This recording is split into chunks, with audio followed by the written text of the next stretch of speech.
Namaskar, good evening. You're watching Living Room Conclave India Education Mission presented by Amrita Vishwa Vidyapeetham and co-powered by Deakin University, Australia. And I'm Swati Joshi. In these unprecedented times, the coronavirus pandemic has impacted the education sector as well, bringing in a sea of change in how students are educated around the world. This, however, has also given us a glimpse at how education could change for the better in the long run. Now, with the introduction of the National Education Policy, there are several other challenges that we will have to overcome, and those are going to transform, and we will witness a massive transition in our education system as well. And to discuss the challenges and discuss how we are going to adapt to the change that is going to come with the National Education Policy, we have a panel of experts with us. We have with us on the panel Dr. Sasangan Ramanathan, Dean, Faculty of Engineering, Amrita Vishwa Vidyapeetham.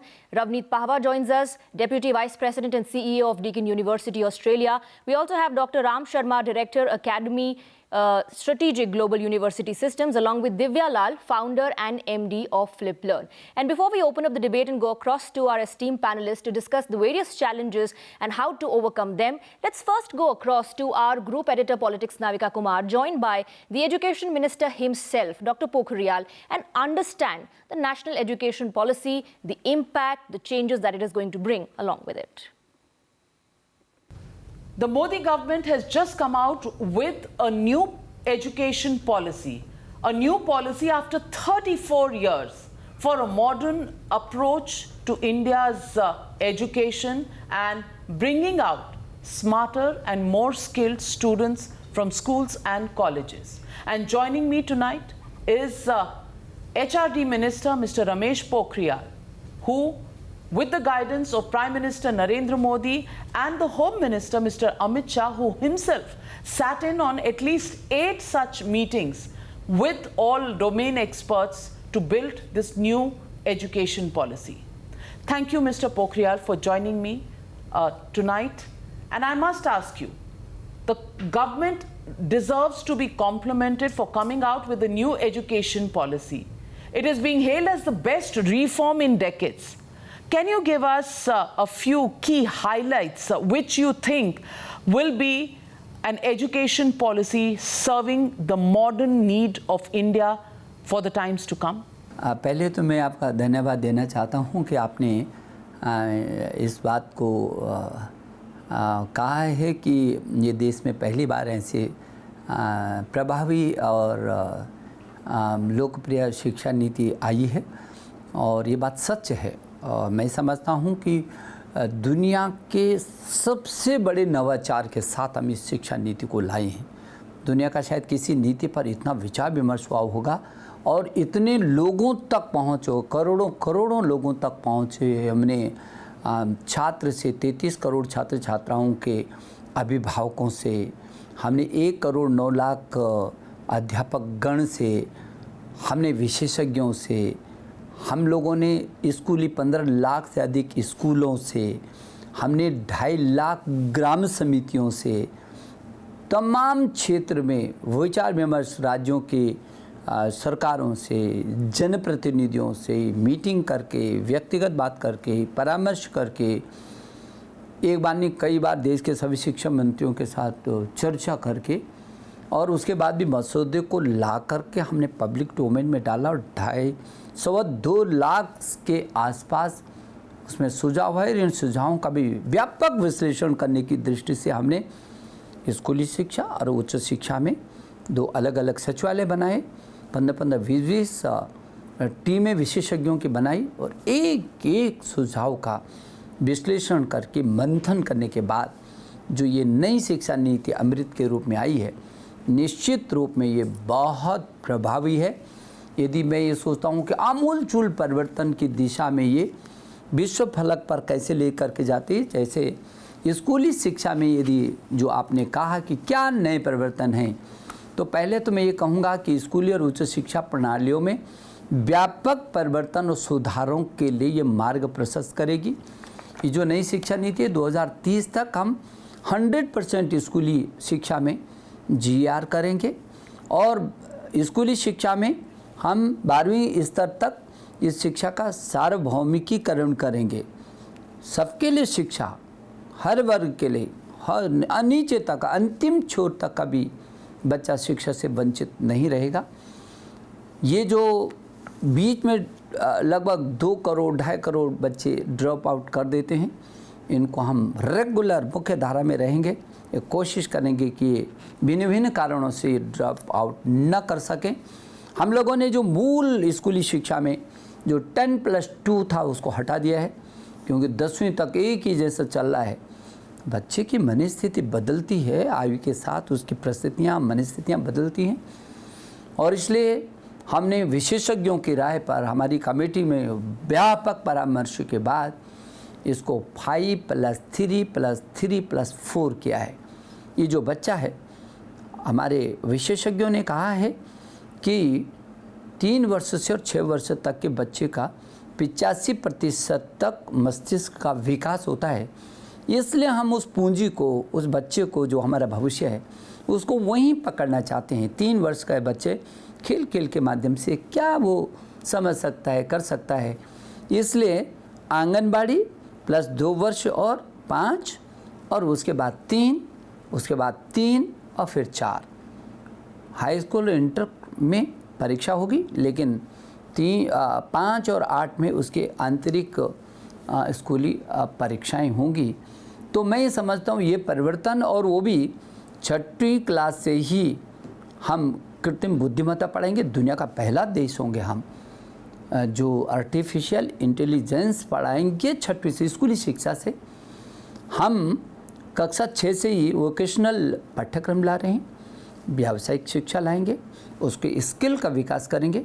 हमारे देश के प्रधानमंत्री ने जब नए भारत के निर्माण की बात की तो उन्होंने कहा ऐसा स्वच्छ भारत, स्वस्थ भारत, समृद्ध भारत, सशक्त भारत, आत्मनिर्भर भारत और श्रेष्ठ भारत चाहिए। इस श्रेष्ठ भारत के लिए, उस आत्मनिर्भर भारत के लिए जो make in India, digital India, skill India, startup और स्टैंड अप का जो रास्ता है वो यहाँ से शुरू होगा। उस नए भारत की निर्माण में ये जो नई हमारी भारत की शिक्षा नीति आई है, ये आधारशिला होगी, और वो 6वीं से ही वोकेशनल पाठ्यक्रम, वोकेशनल स्ट्रीम के बीच और उसकी पढ़ाई के बीच और जो उसका अन्य पाठ्येतर गतिविधियां, इनके बीच की जो खाई उसको ख़त्म कर देंगे, और इंटर्नशिप के साथ वो ये काम शुरू करेगा। जब वो 12वीं से निकलेगा तो उसके हाथ में एक ऐसा कौशल होगा जो उसको भटकने की ज़रूरत नहीं होगी। हम लोगों ने मातृभाषा के बारे में जो इसकी खूबसूरती है, वो मातृभाषा के बारे में अपनी पहली प्रारंभिक शिक्षा वो 5वीं तक की अपनी मातृभाषा में करेगा। बहुत दबाव था, राज्यों की ओर से भी था, और वो अपनी मातृभाषा में ज़्यादा अभिव्यक्ति दे सकता, अपनी क्षेत्रीय भाषा, अपनी मातृभाषा। हमारी भारत की संविधान के अनुसूची 8 में 22 भारतीय भाषाएं हैं। हमारी गवर्नमेंट इन 22 भारतीय भाषाओं को और सशक्तिकरण करने की दृष्टि से ये भी कदम उठाया है, ताकि हमारी भाषाएं, कि उन भाषाओं में भावनाएं हैं, विचार हैं, अनुसंधान है, शोध है, उसकी स्थानीय आधार की कई प्रकार के उसकी परंपराएं हैं, वो जिंदी ज़रूरी है। ये देश 130 करोड़ लोगों का देश है, और इस देश में विविधता है। हमारे प्रधानमंत्री जी बार बार बोलते हैं कि ये विविधता में एकता का देश है। इस पे पूरी दुनिया समाई हुई है हमारे देश में, इतनी विविधता है। और इसलिए ये जो मातृभाषा में वो अपने लोकल भाषा में, अपने क्षेत्रीय भाषा में वो शिक्षा ग्रहण करेगा, और वो ऊपर तक कर सकता है। अभी कुछ लोगों के मन में बहुत सारी शंकाएं होती हैं इसमें। कुछ लोग तो यहाँ तक बोल करके चले गए कि साहब देखिए ये तो अंग्रेजी का विरोध है। मैं बहुत विनम्रता से उनसे निवेदन करना चाहता हूँ, ज़रा पढ़ें, दुनिया को देखें, केवल शब्दों को कह करके लोगों को उकसाने का काम न करें। पूरी दुनिया के शीर्ष देश जो 15 से 20 देश हैं, वो अपनी भाषा में अपना बच्चों को अध्ययन करवाते हैं। क्या पीछे रह गए? क्या जापान पीछे है? क्या इजराइल पीछे है? क्या चीन पीछे है? ये तमाम देश, जितने भी देश है, अमेरिका पीछे है। सारे लोग अपनी मातृभाषा में ही बच्चों को देते हैं। लेकिन हमने तो प्रारंभिक शिक्षा को अपनी मातृभाषा में कहा है, उसमें भी अंग्रेजी का विरोध नहीं है। अंग्रेजी एक सब्जेक्ट के रूप में हो सकता है, कोई दिक्कत नहीं है। अंग्रेजी का या किसी भी भाषा का विरोध का सवाल ही नहीं उठता। और हमारी तो जो 22 भारतीय भाषाएं हैं, तमिल है, तेलुगु है, मलयालम है, कन्नड़ है, गुजराती है, मराठी है, बंगाली है, उड़िया है, उर्दू है, हिंदी है, पंजाबी है, सारी हमारी कितनी खूबसूरत भाषाएं हैं। 22 भारतीय भाषाएं, इनको हम ताकत देंगे, इनको और सशक्त करना चाहते हैं, तो ये भी इसकी खूबसूरती है। और बच्चे का स्कूली शिक्षा में 360 डिग्री होलिस्टिक प्रोग्रेस कार्ड, अभी रिपोर्ट कार्ड नहीं देंगे हम बच्चे को, हम प्रोग्रेस कार्ड देंगे।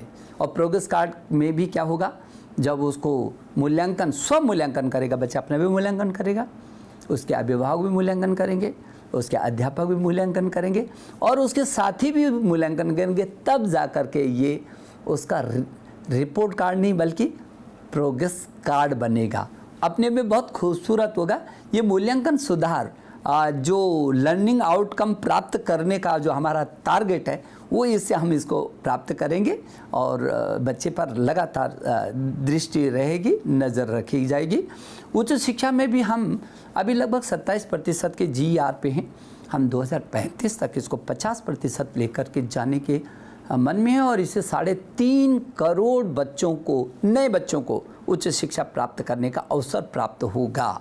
और इसलिए मैं सोचता हूँ ये जो नई शिक्षा नीति आप देखेंगे तो जिस कोने से भी आप देखेंगे वो विश्व की प्रतिस्पर्धा पर आपको लेकर के जाती है। ज्ञान, विज्ञान, अनुसंधान, हर क्षेत्र में भारत को ज्ञान की महाशक्ति बनाने का इसमें ताकत है। और मुझे भरोसा है कि देश की आज़ादी के बाद ये अपने भारत की जो शिक्षा नीति आई है, ये इसकी इतनी खूबसूरती है, इसकी खूबसूरती दुनिया में बिखरेगी और ये भारत ज्ञान की महाशक्ति बने। पोखरियाल जी, मैं आपसे पूछना चाहती हूँ कि आप क्या एक्सपेक्ट करते हैं रोल आउट पर, क्योंकि हर स्टेट का कोई ना कोई ऑब्जेक्शन है इस न्यू पॉलिसी पर।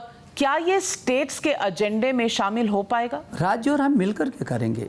हम लोगों ने एक लाइन बनाई है, इसको क्रियान्वित करेंगे। मुझे पीछे के दिनों में मैं लगभग सभी शिक्षा मंत्रियों से बातचीत मेरी हुई है और मैं लगभग सभी प्रदेशों के मुख्यमंत्रीगण से भी मैं आग्रह करता रहता हूँ, बात करते रहते हैं। हम इस नीति को, इसकी खूबसूरती को नीचे तक लेकर के जाएंगे। और कौन राज्य चाहेगा, नहीं चाहेगा कि ये क्रियान्वित न हो? सारे लोगों में बहुत उत्साह है, उत्सुकता है और मुझे भरोसा है कि हम राज्य और केंद्र मिलकर के इस शिक्षा नीति को तेज़ी से नीचे तक लेकर के जाएंगे ताकि एक नए भारत का उदय हो सके और हमारा छात्र छात्रा वो स्कूली शिक्षा से लेकर के उच्च शिक्षा तक पूरी दुनिया के शिखर पर प्रतिस्पर्धा के लिए तैयार हो सकेगा। पोखरियाल जी, बहुत सा एम्फेसिस स्किल डेवलपमेंट पे है।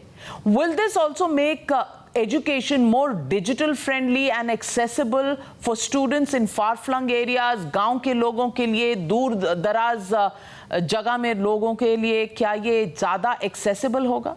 हाँ, निश्चित रूप में।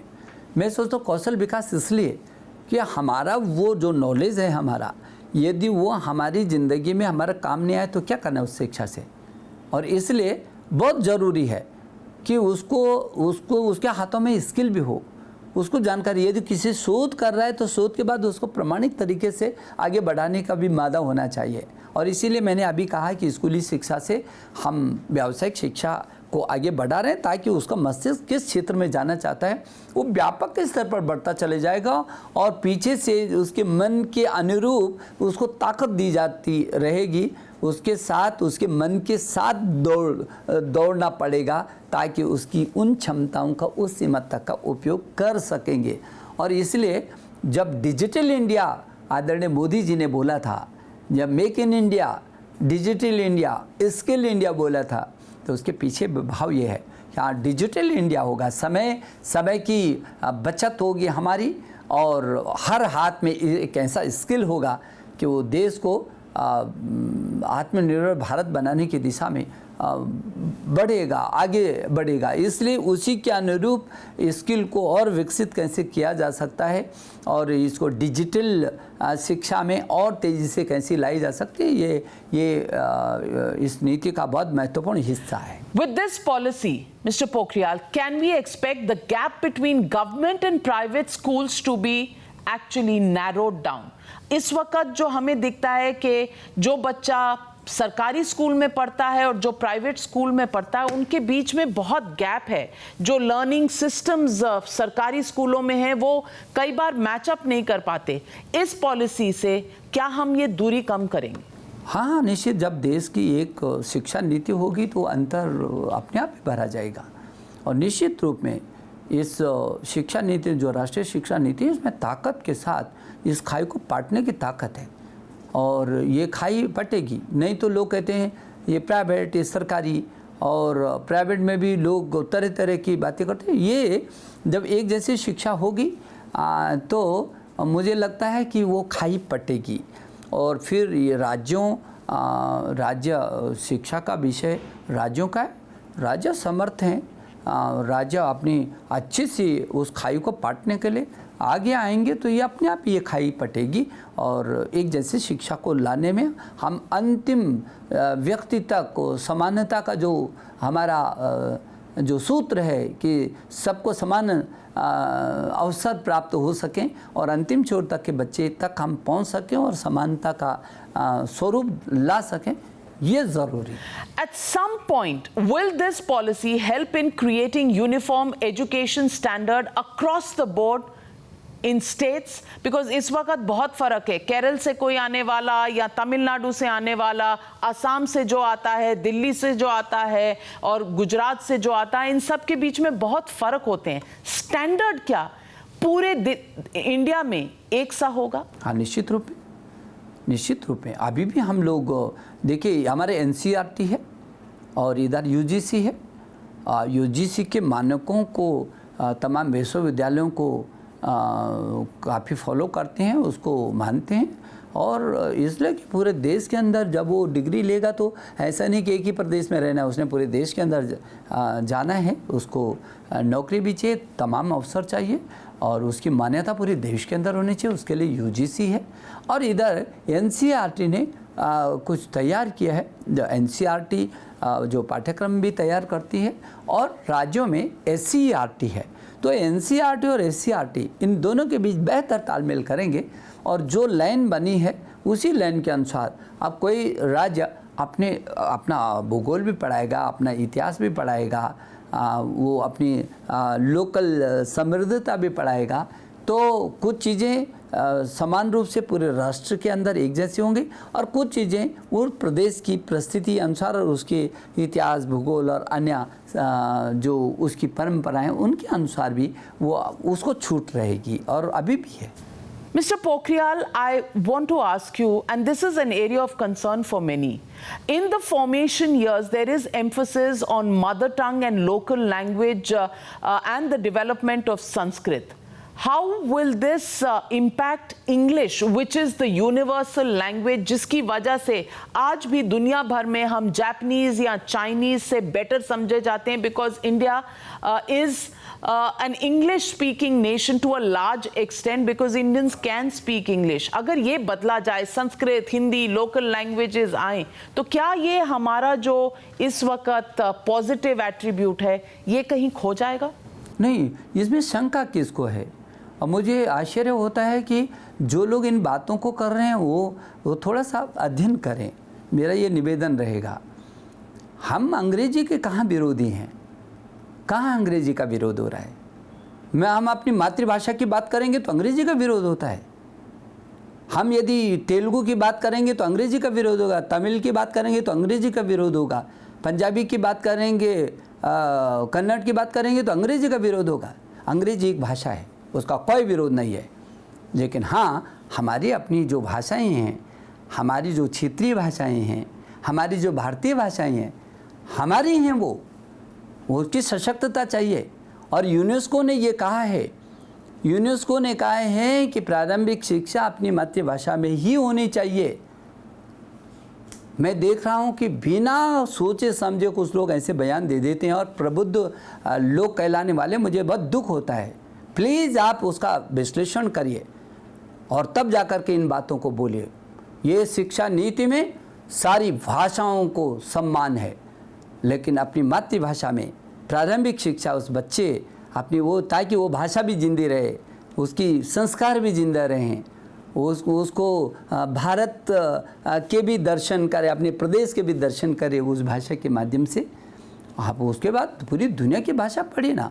भाषा पर कोई वो नहीं है, भाषा पर किसी प्रकार का कोई विवाद नहीं है, किसी पर भाषा थोपी नहीं जाएगी, हम शुरू से कह रहे हैं। लेकिन अपनी क्षेत्रीय, अपनी मातृभाषा में शिक्षा को लेकर के तो पूरी दुनिया कर रही है। दुनिया के, मैंने अभी भी कहा कि दुनिया के शीर्ष 20 देशों को यदि आप देखेंगे तो अधिकांश देश, अधिकांश क्यों, लगभग सारे ही देश अपनी मातृभाषा में पढ़ाते हैं। अभी जापान क्या पीछे हो गए? क्या जापान ने प्रगति नहीं की? क्या इजराइल जो हमसे, हमारे बाद स्वाधीन हुआ, जो बहुत ख़राब परिस्थिति में था, उसने डे 1 से अपनी मातृभाषा में शिक्षा दी? क्या आज वो हमसे पीछे? अमेरिका भी अपनी मातृभाषा में शिक्षा देता है। दुनिया के जो शीर्ष देश हैं, शीर्ष 20 देश अपनी मातृभाषा में शिक्षा दे रहे हैं। आपको क्या परेशानी, क्या कठिनाई है? अपनी मातृभाषा से इतना विरोध तो आपका भी नहीं होना चाहिए। और इसलिए मुझे इस बात की खुशी कि पूरे देश के अंदर उत्साह है, कुछ चंद लोगों को छोड़ दें। और मैंने उनसे भी अनुरोध किया कि प्लीज़ शिक्षा में राजनीति न लाएं। राजनीति के लिए बहुत सारी मुद्दे हैं और इसलिए पूरे देश के अंदर ये पहली ऐसी नीति आई है, 99% लोगों ने इसका समर्थन किया है। जो विपक्ष में उनका अभिनंदन करना चाहता हूँ, तमाम दलों से ऊपर उठ करके, दल की राजनीति से ऊपर उठ करके लोगों ने इसका समर्थन किया और उसके तमाम उदाहरण आपके सामने। मुझे खुशी होती है कि लोगों ने बहुत अकलुषित मन से, और इस, क्योंकि ये शिक्षा नीति किसी एक कमरे में बैठ करके नहीं बनाई गई, चंद लोगों के द्वारा तैयार नहीं हुई, ये पूरा देश इसमें इन्वॉल्व हुआ। अब दुनिया का सबसे बड़ा नवाचार है ये, दुनिया का, देश का ही नहीं, दुनिया का।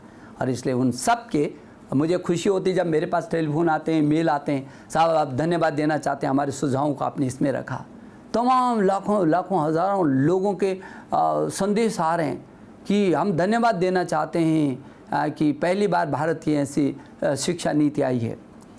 देश ने इसका स्वागत किया। मुझे भरोसा है ये शिक्षा नीति भारत को ज्ञान की महाशक्ति के रूप में स्थापित करेगा और हम ज्ञान, विज्ञान, अनुसंधान, प्रौद्योगिकी के क्षेत्र में और भारत के मूल्यों को लेकर के हम विश्व पर छाएंगे। इस नई शिक्षा नीति में पूरी ताकत है। Mr. Pokhriyal, I want to ask you, will this policy be applied, will it be implemented across the country by academic year next year? हम कोशिश कर रहे हैं इसका चरणबद्ध तरीके से, हमने इसके चरणबद्ध तरीके से इसको क्रियान्वित करेंगे। हमारे पास प्लान बिल्कुल तैयार है, ऐसा नहीं कि हमने नीति बनाई और अब प्लान बनाएंगे, नहीं। हमारे पास तो नीति बनाने के साथ साथ भी प्लान हम तैयार करते चले गए। मुझे भरोसा है कि अगले 3 वर्ष में चरणबद्ध तरीके से हम इसको धरती पर क्रियान्वित करेंगे। कई लोगों की इस बात में विशंका है, नीति तो बहुत अच्छी है लेकिन क्रियान्वित होती है या नहीं होती है, तो मैं उनसे निवेदन करना चाहता हूँ वो शंका न करें। नीति अच्छी है ना, पहली बात तो ये ओके, अब उसका क्रियान्वित करने का काम करेंगे ना। मोदी जी के नेतृत्व में तो आपने देखा है, जब वो किसी बात को ठानते हैं तो वो ऐसे योद्धा हैं कि उसका रिजल्ट निकालते हैं। वो पहले प्लान बनाने से पहले उसके रिजल्ट के अंतिम परिणति तक पहुंचते हैं। और मुझे इस बात को भी लेकर के बहुत गौरव महसूस होता है कि इतने बड़े व्यापक परामर्श के बाद भी मेरे देश के प्रधानमंत्री जी ने तमाम व्यस्तताओं के बाद भी 1 बार, 2 बार, 3 बार, 4 बार व्यापक परामर्श किया। हमको एक एक चीज़ करके पूछा, पूरी टीम के साथ विमर्श किया। शायद ही कभी किसी देश का प्रधानमंत्री इतनी रुचि लेता होगा किसी ने, लेकिन वो जानते थे कि शिक्षा हमारे देश का आधार स्तंभ है। और अभी कल भी हमारे प्रधानमंत्री जी पूरे देश के 1000 से भी अधिक विश्वविद्यालयों के साथ 45,000 से भी अधिक डिग्री कॉलेजों के प्रिंसिपल और उनके साथ जुड़ रहे हैं और वो नई शिक्षा नीति पर कल फिर बात कर रहे हैं। हमारा सौभाग्य है कि उनके नेतृत्व में उनके विज़न को नए भारत के निर्माण की दिशा में, और जो स्वच्छ भारत है, स्वस्थ भारत है, समृद्ध भारत है, श्रेष्ठ भारत है, आत्मनिर्भर भारत है और जो एक भारत है, उस श्रेष्ठ भारत और नए भारत के निर्माण में ये जो नई शिक्षा नीति है ये आधारशिला बनेगी, ऐसा मेरा पूरा विश्वास है। मंत्री जी, मैं आपसे पूछना चाहती हूं कि कोविड के समय में जो इम्पैक्ट हुआ उससे हमें क्या सीख मिली है and how have those been accommodated in the new policy? देखिए, कोरोना के महाकाल में, अभी इस काल में जबकि पूरी दुनिया कोरोना के संकट से होकर के बुरी तरह गुजर रही है और हमारा देश भी उससे अछूता नहीं है। ये तो दुनिया का सबसे बड़ा लोकतांत्रिक देश है, 130 करोड़ लोगों का देश है, छोटी बात नहीं है। लेकिन इसके बावजूद भी जिस तरीके से हमारे देश के प्रधानमंत्री जी ने समय से जो निर्णय लिए, तो पूरा देश आज भी इस तरीके से खड़ा है जब ये महसूस करता है कि यदि मोदी जी समय पर ऐसे कठोर कदम नहीं उठाए होते, समय समय पर निर्णय नहीं लिए होते, तो आज देश क्या, अमेरिका जैसा देश आज कैसी परिस्थिति से होकर गुजर रहा है, स्पेन जैसा देश किन परिस्थितियों, तमाम देश जो दुनिया के देश है, इटली जैसा देश, तमाम देश किन परिस्थितियों से होकर गुजर रहे हैं। लेकिन हमारे देश में आदरणीय मोदी जी के नेतृत्व में जिस तरीके से, वार ये नहीं, उन्होंने जब ये कहा कि मैं युवाओं से ये अनुरोध करना चाहता हूँ कि संकट की घड़ी में वो इन चुनौतियों का मुकाबला कैसे कर सकते हैं और इन चुनौतियों को अवसरों में कैसे तब्दील कर सकते हैं, तो मुझे कहते हुए बहुत गौरव महसूस होता है कि हमारे शिक्षा मंत्रालय के, चाहे हमारे IIT थे, NIT थे, आईसर थे और चाहे हमारे विश्वविद्यालय थे, विभिन्न संस्थाएं थी, जब लोग अपने घरों में रहे होंगे तब वो हमारे छात्र, हमारे अध्यापक प्रयोगशालाओं में रात और दिन खप करके नए नए अभिनव प्रयोग कर रहे थे। और मुझे आज इस बात की खुशी होती है, चाहे वेंटिलेटर तैयार करने का विषय रहा हो, चाहे वो डेटा विश्लेषण का रहा हो, सैनिटाइज़र का रहा हो, PP किट्स का हो, मास्क का रहा हो, ड्रोन का हो, एक से एक बढ़ कर के नए अनुसंधान किया। हमने युक्ति पोर्टल पर उसको डाला। आप भी कभी उसका विजिट करेंगे तो आपको गौरव महसूस होगा कि जो हमारे देश के प्रधानमंत्री ने कहा कि इन चुनौतियों का मुकाबला करो, तो हमारे छात्रों ने, हमारे अध्यापकों ने उन चुनौतियों का मुकाबला करके उनको अवसरों में तब्दील किया।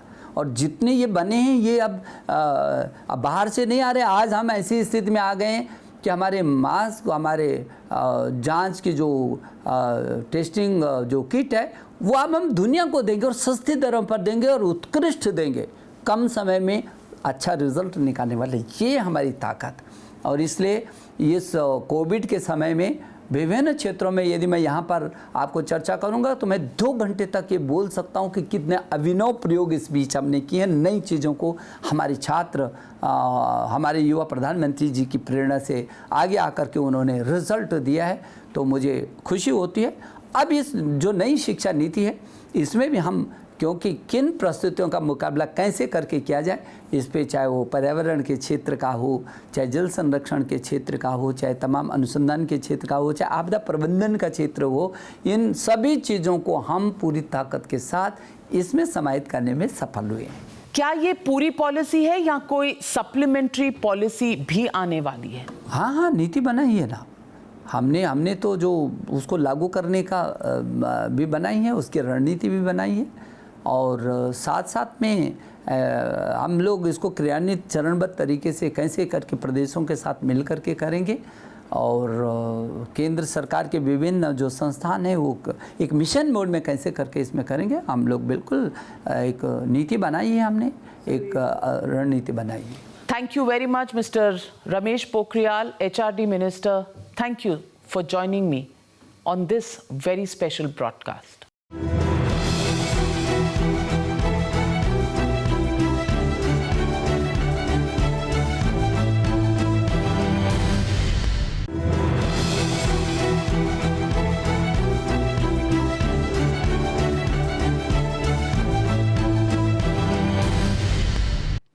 Welcome back. the coronavirus pandemic has forced us to think out of the box in dealing with challenges that the education sector is facing. And in fact, the bigger changes in the very foundation of the education sector will be brought in by the National Education Policy. And to understand the significance of that, let's go across to our guests who continue to be with us. And my first question is to Dr. Ramanathan. Dr. Ramanathan, the National Education Policy aims at helping us shift from this fragmented system that we have of central universities, state universities, and private universities to a multidisciplinary and umbrella body when it comes to higher education. Do you agree? Yeah. First, thank you for having me on the show. I think the National Education Policy, it's addressed some of the key issues that we face in the education system. It's actually started from school level and migrated up to the higher education. The policy addresses things like we learn something and then we try to unlearn it when we move to higher education. And this shift from being small colleges to larger multidisciplinary universities, and that's a trend that you would see across the globe in developed nations. So I think it's a very solid move, and it will help not just the nation at an individual level, it will help all the students, and in fact the entire education system will see a fantastic overhaul. I always look at education as remember, understand, apply, evaluate, and create. I think for the past 2 decades or more, I think all the students, whether they're in high school or in higher education system, or majority of them, are stuck with this remember and understand. I think this policy will shift a lot of them into this apply, evaluate, and create, which is the need of the hour when we look at Atmanirbhar Bharat. Absolutely. Let me also go across to Ravneet Pahwa. Ravneet Pahwa, the NEP is going to give students a lot of options in terms of choosing subjects from various streams. It won't restrict them or limit them to one particular stream. Do you think this is going to help them bring at par with students across the globe as per the international standards?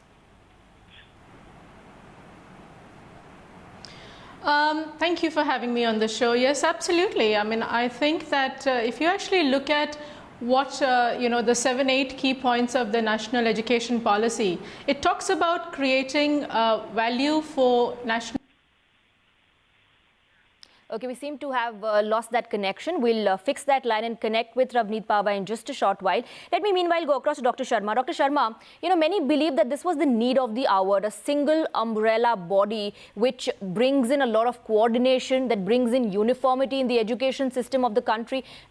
Okay, I believe Ravneet Pahwa is back with us. Dr. Sharma, I'll come to you right after I let her finish that comment. Please go ahead, ma'am. Yes, so I was saying that there is a 7-point focus of the National Education Policy in my view. The first is about creating value for national development, both economic as well as skilling. The second, I think, focus talks about multidiscipline approach. And what that means is that you're not just focusing on any one area. You're actually going across the areas that you need to have a multidiscipline approach for being successful, not just in your own country, but globally. The third point, I think, which is a very critical point, which talks about is equity and access. And I think that as we have excellence and high quality education reaching more and more people, it's going to definitely help create a better pool of well-educated and well-skilled people in this country. And I think the other thing to remember is the minister also talks about linguistic skills. And, multilingual is very, very important approach in the future. It may just not be for India, but it may also be for the rest of the world to engage with India. Absolutely. Yes, it also aims at bringing in uniformity and coordination. Would that be easy to be implemented in a country like India, and what are the challenges? We'll discuss that on the other side with Dr. Sharma. For now, we're taking a very short break. Request all the guests to stay on with us.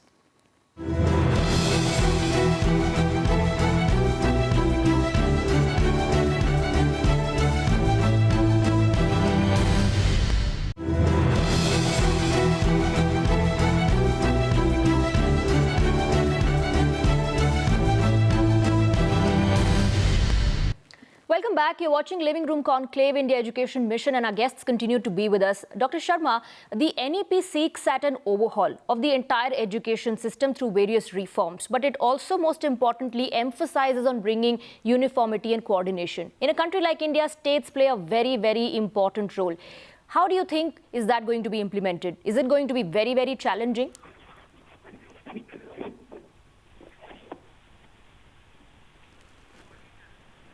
Okay, Dr. Sharma, unfortunately, I am not able to hear you. Let me, in fact, take that question across to Divya Lal. And, along with a follow-up question, all right, I'm being told that we can go back to Dr. Sharma. Dr. Sharma, sorry for the inconvenience. Please go ahead if you heard my question. Yeah, so I was saying that my area of expertise is higher education, and therefore I would talk about higher education. So first of all, I believe that higher education by its nature is not uniform. It's not required to create uniform individuals. It's not, and then the system also is supposed to have institutions which are required to achieve their maximum potential. And policy is talking precisely that. So it is talking about a system, a regulatory system, which is driven by the quality. Every institution would be allowed to achieve its full potential through the system of quality, internal quality assessment, accreditation, and in fact, the policy itself talks about research universities, teaching universities, online education would be accredited by different bodies, and so on. So I do believe that there is a reasonable amount of diversity which is inbuilt in the policy, which is quality. Absolutely. But, are the education bodies really ready to adapt to that change? That is something we'll discuss after the break. Stay on with us.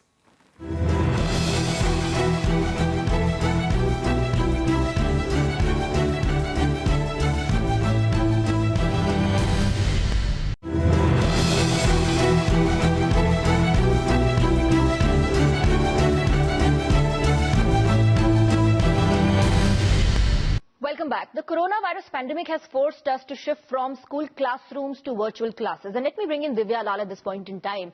Because, there is a digital divide. There are many who don't have a digital access. Is this not going to further widen that particular divide? The institutions now, of course, have the entire onus of making this online learning system convenient.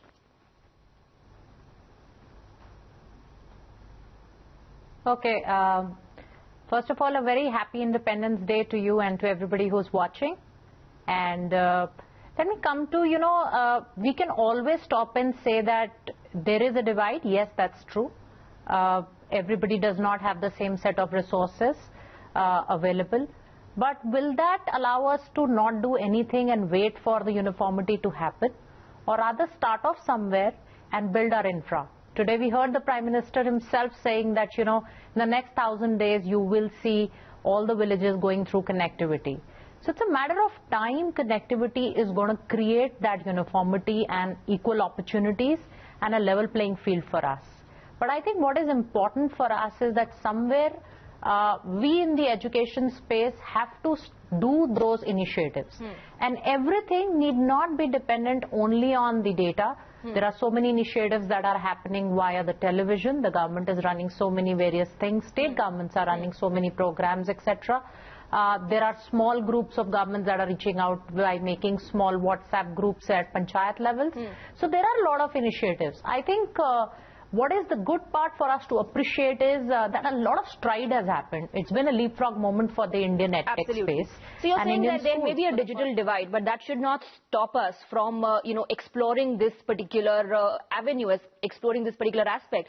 So let's with that thought on our minds, take a short break and continue our discussion post that.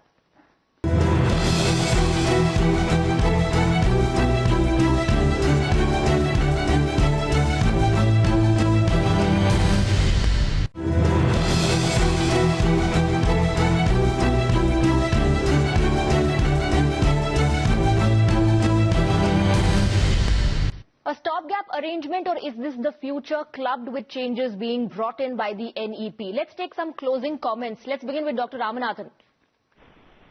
Go ahead, sir.